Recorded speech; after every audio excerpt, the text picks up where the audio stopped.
Oi, eu sou a Maia e hoje eu quero começar a gravar pra vocês um vlog muito especial, porque é a primeira parceria que eu fiz, então fico muito feliz e muito grata de, mesmo sendo um canal pequeno, ter pessoas que acreditam no meu potencial e nessa comunidade que a gente tá criando aqui, né? Bom, o autor de Sussurros na Neblina, o Peter Salvatore, entrou em contato comigo no Instagram e me enviou o livro dele e eu vou estar fazendo esse vídeo. Hoje é terça-feira e aí eu vou comentando com vocês o que eu vou achando dele, vou tentar fazer sem spoilers. E no final do vídeo eu vou fazer uma resenha mais geral, falando o que eu... Porque assim, conforme eu vou lendo no vlog, né, eu vou formando certas opiniões. E aí no final desse vídeo eu vou fazer uma resenha mais detalhada e mais completa de coisas que eu achei de uma maneira mais concisa depois que eu terminar de ler. Vamos comigo nessa.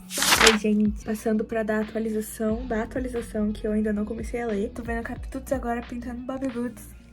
Não quero guerra com ninguém. Mas vim aqui avisar pra vocês que eu vou passar pra atualizar vocês quando eu chegar nos 30%, depois nos 50%, 70%, e aí quando vai ser a resenha do final, pra ter um timestamp, mais ou menos, vocês conseguirem acompanhar da onde eu tô. É isso, e até a próxima atualização.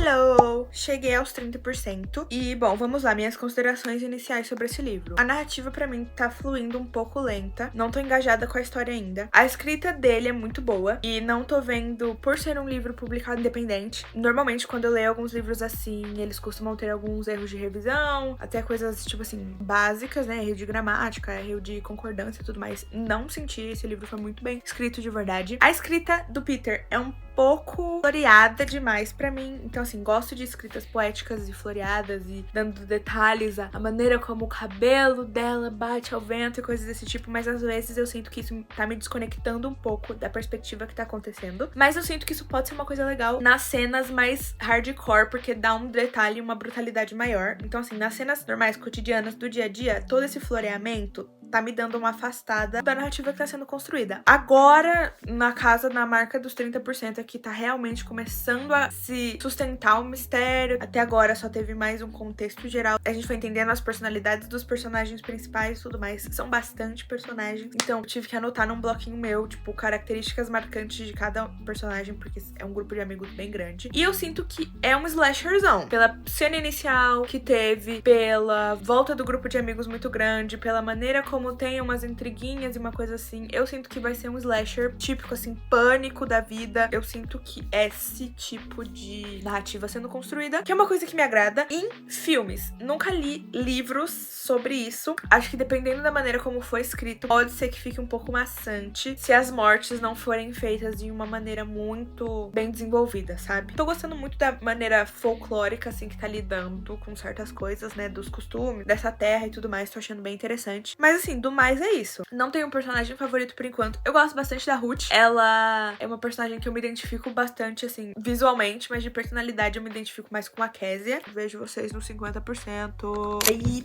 estou atualmente em 55% do meu livro. E vamos lá, considerações até então. Então, realmente, depois dos 30% começou a acontecer as coisas realmente. Tudo tá fluindo, realmente, mais ou menos, né? Tipo assim, a gente começou a ter uns povos do passado agora. E começamos a entender mais... Ai, minha aliança! Aí a gente começou a ter uns povos do passado pra dar um contexto de... Basicamente, esse livro passa ao redor de duas lendas. Uma é uma bruxa e outra é o Uruni, eu não sei como fala, que é um bichão, tipo um lobisomem. E aí a gente tá contextualizando o passado da bruxa agora, a partir dos 30% até os 50%. Então a gente tá tendo mais noção quem ela é, tá tendo uns povos do passado dela, por que ela era considerada uma bruxa, em que época que isso tava acontecendo, coisas desse tipo. Tô achando legal. Mais uma coisa que me deixou um pouco perdida, assim, novamente, esse grupo de amigos, eles se separaram. Então ficou, tipo, 2 amigos em um lugar, 2 amigos em outra, uma amiga tá em um lugar, outro amigo tá em outra. Então, como era um grupo de amigos bem grande, eu ainda confundo uns personagens com outros, essa parte de ficar vários povos aleatórios, cada um em um lugar, acontecendo uma coisa diferente, deu uma confundida em mim. Mas agora eu já tô acostumada com coisa que eu entendi porque aconteceu, porque aí deixa a história um pouco mais dinâmica, né, querendo ou não. E agora eu senti que a história deu uma engatada, realmente dos 30% pro 50%, fluiu muito mais rápido do que do começo até os 30%. Ah, e outra coisa que me deixa preocupada é isso, como essa narrativa tá muito espalhada, A gente tem muitos personagens que estão cada um fazendo uma coisa. Eu fico curiosa como ele vai amarrar tudo isso, entendeu? Como todos esses povos vão se encontrar e vão fazer sentido com o desfecho final. Meus personagens preferidos ainda é a Kezia e a Ruth, adoro elas. Gosto que o Peter conseguiu aprofundar muito bem certas características e dar certas nuances pra determinados personagens. Do começo até agora, essa metade do livro, os personagens ganharam uma tridimensionalidade maior. Não fico preso a estereótipos X e Y do começo do livro. Mas assim, por enquanto tá um livro bem tranquilo. Não teve nada de terror, assim, nada de gore. Só o primeiro capítulo, que é um pouco mais sangrento, assim. Mas até então, no 50% tá bem tranquilo, viu? É isso. Vejo vocês no 70%. Oi, tô na casa.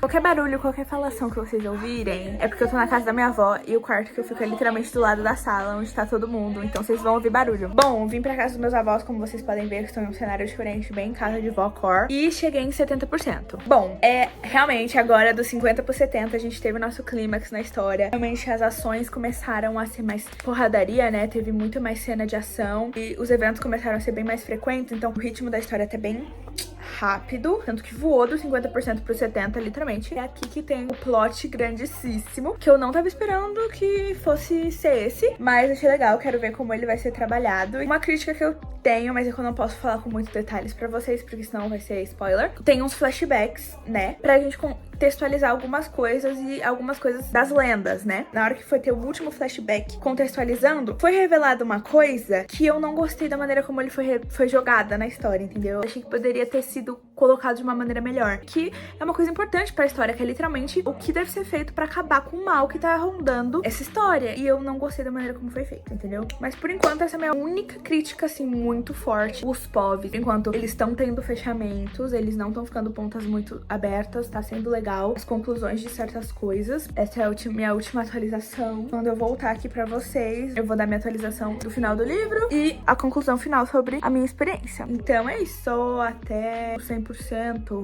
Terminei o meu livro e, bom, eu separei algumas coisas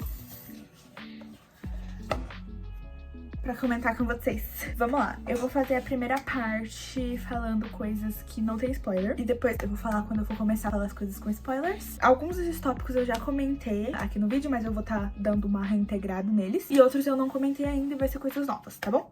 Então vamos lá. Primeira coisa, o estilo do Peter é bem floreado. Então isso é uma coisa que afasta a gente um pouco da narrativa quando a gente tá se acostumando. Então ele dá detalhes de bastante coisa, da cor do olho da pessoa olhando de volta pra você e coisas desse tipo, que até eu me acostumar com esse tipo de narrativa dele, esse estilo de escrita tava me afastando um pouco do que tava sendo contado na história, do que tava sendo narrado, né? Mas depois que eu me acostumei, foi uma coisa assim de começo, de contato, que eu nunca tinha tido contato com a escrita dele. E uma vez que eu me acostumei, eu fui embora e foi isso. Outra coisa, os personagens deles são muito bem construídos. Isso é uma coisa que eu gostei, que eu tenho que dar um ponto muito positivo. É um livro grande, né? Um livro de 500 e pouquinhas páginas, então é um livro grande. Mas mesmo sendo um livro desse tamanho, muitas vezes as pessoas não conseguem dar a profundidade que os personagens precisam ter. O Peter conseguiu fazer isso de uma maneira muito bem feita. Eu gostei da tridimensionalidade dos personagens. Por ser um slasher com muitos personagens, eu não achei que ele se limitou dando uma característica principal pro personagem e só rondando a história ao redor disso, né? Cada personagem tem sim um traço de personalidade que se destaca, mas ele não ficou preso a isso, porque nós somos multifacetados, né? Nós seres humanos. Outra coisa, a revelação de como acabar com o Uruni, eu não gostei da maneira como foi feita. Eu achei que ela poderia ter sido melhor construída dentro da narrativa. O Uruni é o bicho principal, né? É o monstro da nossa história. Então, saber como que personagens podem acabar com ele, na minha opinião, precisava ser revelado de uma maneira muito mais grandiosa. Outra coisa, a contextualização que ele faz nos flashbacks do passado eu achei muito bem feita, muito bem construída. Pelos agradecimentos do Peter, eu vi que ele estudou bastante coisas históricas sobre o Goiás ali, a parte do Goiás que ele tava escrevendo, então achei que foi muito bem construída, muito bem redondinha. Uma coisa que eu senti falta foi que esse livro, ele tem a narrativa muito leve. Então, assim, realmente as coisas de ação, de terror e de slasher só começam a acontecer mesmo ali dos 80% pra frente. Até os 80% do livro é um livro muito leve. Esse é um outro ponto. Não tem capítulos com cliffhangers, né, pra deixar a gente interessado no que tá acontecendo. Não tem isso. Isso foi uma coisa que me deixou meio frustrada, porque normalmente livros de suspense, terror, né, costumam deixar a gente instigado pra saber o que tá acontecendo. E esse livro não me deixou. deixou.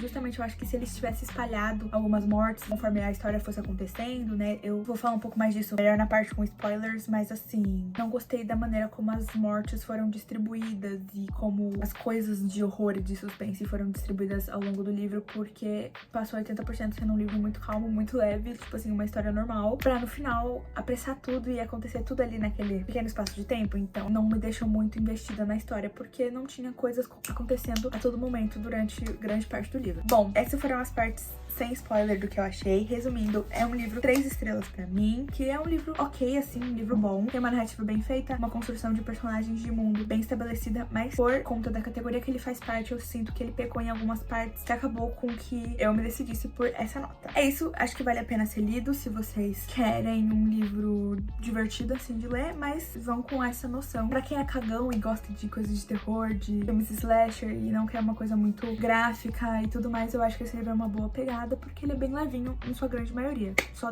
no final mesmo que a gente começa a ter coisas mais fortes, assim, que podem deixar as pessoas que não são acostumadas a consumir esse tipo de gênero um pouco desconfortáveis, mas no geral é isso. A partir de agora eu vou falar coisas com spoiler, então se você não leu o livro, se você se interessa, recomendo que vocês não vejam essa parte. Lembrando que o link pra comprar o livro na Amazon vai estar aqui na minha bio. E é isso, se vocês vão ficando por aqui, um beijo. Me contem aqui embaixo se vocês se interessaram pela história, se vocês lerem esse livro, me contem. Espero que vocês tenham gostado do vídeo e um beijo pra quem vai embora agora. Bom, pra quem não se importa com spoilers ou já leu o livro, vamos aqui a minha opinião mais sincera possível. Gente, eu não gostei da maneira como a Ruth e a Kezia reagiram à morte do Douglas, que é o namoradinho delas, né? Elas são um trisal. Eu achei que elas não se importaram muito. Tudo bem que a Ruth chorou e a Kezia ficou meio em choque, mas eu achei que poderia ter tido um desenvolvimento maior sobre essas coisas, sabe? Justamente por a narrativa do Peter ser muito delicada e ele conseguir dar detalhes sobre o olhar de uma pessoa, a pupila dilatando da pessoa apaixonada olhando pra quem ela ama, eu achei que ele poderia ter dado mais ênfase nisso. A maneira como elas duas reagiram à morte dele, encontrando o corpo dele morto, eu não achei que foi muito crível, sabe? Elas se importaram muito mais com a Emília aparecendo de volta do que com a morte do menino que elas amavam. Então, assim, não gostei muito da maneira como foi feita essa morte, que foi a primeira morte do livro, né? Então, eu achei que ela devia ter tido um impacto maior, justamente porque minutos antes eles estavam em uma cena super romântica, finalmente se declarando uns pros outros, pra ele morrer e elas não terem uma reação tão grande quanto eu achei que elas iriam ter. Fiquei um pouco decepcionada com isso. Outra coisa, a morte da Stephanie. Não consegui comprar essa motivação dela ter se sacrificado pra o cachorro não morrer. E depois, pasmem, o cachorro morre mesmo assim. Então, assim, ela morreu à toa. A impressão que fica pra mim era que precisava ter uma morte ali pra impulsionar a história, pra dar uma comoção. E aí, o autor decidiu colocar essa motivação pra morte dela. Eu achei que não foi muito crível, porque ela conhecia o cachorro há um dia, gente. Esse livro é narrado na virada de um dia pro outro, né? Nessa madrugada. Então, ela conhecia o cachorro há menos de 24 horas, sabe? Como que ela ia desistir da vida dela, da carreira dela. Ela tinha planos com o namorado dela e coisas desse tipo por causa de um cachorro que ela nem conhecia, sabe? Não consegui comprar muito bem essa morte. A cena final do clímax, que tá todo mundo na sala com todos os Urunis e com o Hawa. Eu acho que deve ser assim que se pronuncia o nome dele, Hawa ou Hava, talvez. Mas eu li a Hawa, então vou falar desse jeito. Não gostei de como a Emília apenas tentou proteger o irmão dela. Foi essa impressão que me passou. Vou comentar mais sobre as outras mortes, mas assim, dessa cena em específico, a única morte que é justificável pra mim é da Ruth, porque ela contextualiza como o Hawa planejava matar todos eles, tipo, aos poucos, sem se matar. A da Kezia, do mesmo jeito que o bicho tava indo pra cima do Isaac e a Emília gritou, ela podia ter gritado pra salvar a Kezia, sabe? Então, assim, achei meio egoísta da parte dela, que a única pessoa que, na minha opinião, pareceu que ela quis salvar foi o irmão dela. As outras amigas, ela meio que deixou ali. Outra coisa, o final. Literalmente, o epílogo, pra mim, foi o ápice. Eu achei de uma genialidade. E aí era isso, tá vendo? O que o Peter fez nesse final, nesse Yuri, era o que eu queria que ele tivesse feito com a revelação de como acabar com o Uruni. Ele colocou o Yuri tendo que ser transformado em um momento que a gente nem dava bola pra ele, pra isso ser resgatado no final de novo, sabe? Isso aqui pra mim foi feito de uma amarração, assim, ó, impecável, que me deixou muito surpresa e eu realmente gostei muito desse final. Gostei muito da maneira que ele termina meio assim, sem dizer claramente pra gente o que aconteceu, aberto pra interpretações em um certo nível. Uma coisa que eu fiquei um pouco com dúvida foi sobre o final da Hannah. Eu não entendi muito bem se ela foi liberta junto com a maldição do Uruni, se ela continua lá vagando pelo morro, assim, eu não entendi qual foi o desfecho dela. Sinto que todos os muitos personagens tiveram um desfecho mais completo, menos ela. Bom, agora eu vou falar sobre as mortes. Vou citar quais mortes que eu achei muito bem feitas e muito bem escritas. Primeira de todas, a morte do Wagner. Gente, a morte do Wagner Wagner, pra mim, foi feito de uma maneira excepcional. Como eu disse na parte sem spoiler, o Peter condensou todas as mortes ali pra depois dos 80%. E a do Wagner, pra mim, nessa correria de mortes que aconteceram uma seguida da outra, foi a que foi mais crível pra mim. Foi o Howard matar ele depois de ter visto o Wagner matando o filho dele. Então, assim, pra mim isso foi feito de uma maneira excepcional e eu gostei muito. Não tava esperando que ele fosse morrer ali naquele momento, me pegou de surpresa, então achei muito bem construído e muito crível, né? A segunda morte que eu achei muito bem feita foi a da Emília. Gostei que o arco dela se encerrou de uma maneira fechadinha, porque meio que ela já tava condenada, né, de qualquer maneira. Então ela escolheu se sacrificar em prol do bem maior, do irmão dela fugir e tudo mais, então achei bem nobre e gostei. E o do Douglas. A morte do Douglas, pra mim, era o início de várias mortes que poderiam ter acontecido, sabe? Porque, por exemplo, a morte do Douglas teve um timing muito preciso pra continuar me deixando engajada pra falar, caraca, vai morrer gente, agora começou a matança. E na verdade não. Pra mim, esse timing poderia ser utilizado pra começar a ter mais mortes. E a morte da Ruth. Pra mim, foi o que eu falei pra vocês, né? A morte da Ruth explica muito bem qual era o plano do Howard, então achei que foi uma morte necessária, uma morte muito bem colocada pro enredo da história e tudo mais. É isso, de todas as outras mortes que teve, não foram marcantes o suficiente pra merecerem serem mencionadas aqui. Essas foram as que eu acho que mais se destacaram pra mim e eu acho que foram melhores colocadas nos momentos que elas precisavam ser. É isso, acabei todas as minhas considerações, falei tudo que eu achava que eu deveria falar sobre esse livro. No final, foi uma parceria que valeu muito a pena pra mim, conheci um novo escritor nacional que eu não conhecia. Recomendo pra vocês, se vocês não leram o livro, mas viram essa parte dos spoilers, mesmo assim, acho que vale a pena vocês lerem, tem muito mais coisas que eu não falei, afinal de contas é um livro de 500 páginas, então acho que ainda tem bastante coisa pra vocês desvendarem e se intrigarem aí com esse livro. É isso, um beijo, espero que vocês tenham gostado e até o próximo vídeo. Tchau!